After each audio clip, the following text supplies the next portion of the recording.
moving strong, yeah, I've been moving mountains. Circle tight and ain't no way around it.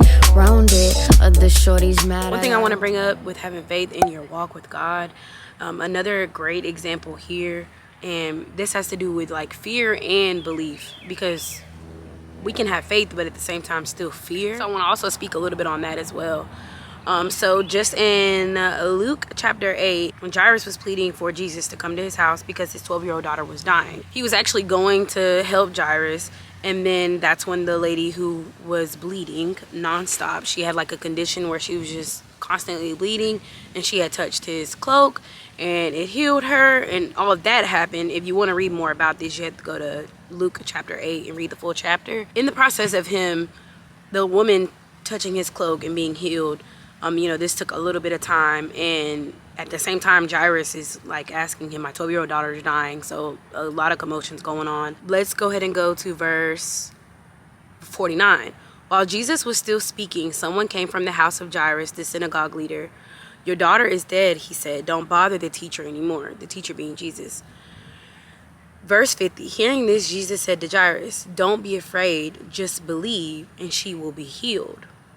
So that verse speaks volumes. Don't be afraid, just believe, and she will be healed. And then the Blue Letter Bible app, some notes that they have, like the study guide for this Luke chapter 8 on this particular verse. It says, but when Jesus heard it, he answered him. Jesus gave Jairus two things to do. First, he told him, do not be afraid. Second, he told him, only believe. Do not be afraid. It sounds almost cruel for Jesus to say this to a man who just lost his daughter, but Jesus knew that fear and faith don't go together. Before Jairus could really trust Jesus, he had to decide to put fear away. So sometimes we have to realize that we can't have fear and have faith. We have to trust. We have to put the fear out of our minds, as hard as it can be, to truly have absolute faith in the situation. Don't try to believe and be afraid at the same time. So just believe. Don't think of the distractions or the roadblocks on the way. Don't try to make sense of what may be taking, the outcome so long to get here. You got to trust in God's timing. You have to have faith and believe.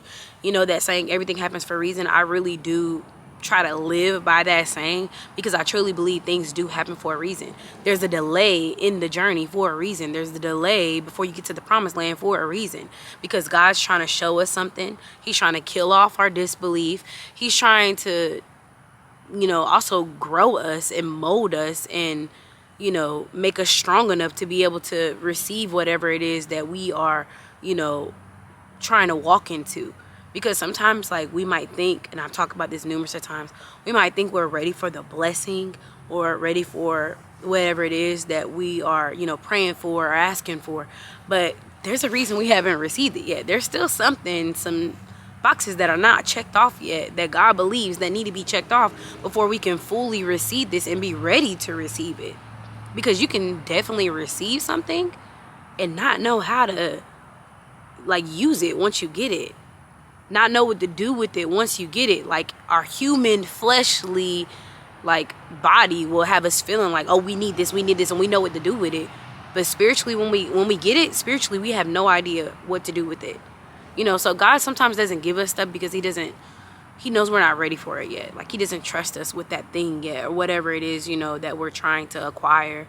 So just keep that in mind, everything in God's timing. I truly believe in that. Try your best to only believe. To have faith and only believe that everything is working out for the greater good. Everything's working out for a purpose. And I'm going to say one more scripture, because I feel like a lot of things happen in this world and we're just like, why did that happen? Because you'll be like, well, why did this evil thing happen? How did God let this happen to me? If you read the story of Job, go read the book of Job, y'all. Y'all will find out that God sometimes will allow bad things, but he'll work it out for his good. This is Romans chapter 8, verse 28. And we know that in all things God works for the good of those who love him, who have been called according to his purpose. Okay, this is a scripture that I like. It stings me deep in a good way though. And it's Genesis chapter 50, verse 20. You intended to harm me, but God intended it for good, to accomplish what is now being done, the saving of many lives. So sometimes like the enemy will try to harm us, but God will work it all out for his good. Because I could say the same thing with me. If you watch my testimony videos, then you know that I've struggled with anxiety, depression, and so many other things. But it's like the enemy tried to use all that stuff to harm me, to hurt me, to like essentially end my life. But God worked it out for his good, because that brought me closer to God. Like the journey brought me close to God and essentially saved me.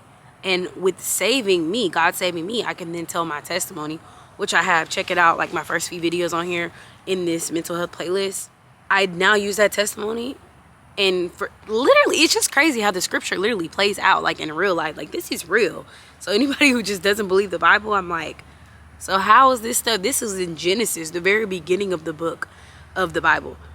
You intended to harm me, but God intended it for good, to accomplish what is now being done, the saving of many lives, to accomplish what is now being done. I pray to God that this video is like pouring life into you. So it's just crazy that it says that. What is now being done, the saving of many lives. So yeah, that's a good scripture. So I'm going to end that there. You know, just keep faith. Know there's going to be trials and tribulations, but know that God's going to work it out for his good.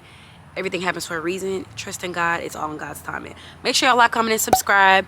Make sure you guys share this video to whoever you feel like could need this video and pour life into them. Make sure you say your prayers. Spend one-on-one time with God. I love y'all. Be blessed. See y'all next time. But I don't really care nothing about it. I do it. Nah, I ain't new to this. Got everybody asking questions. They like who this is. And baby, I already know.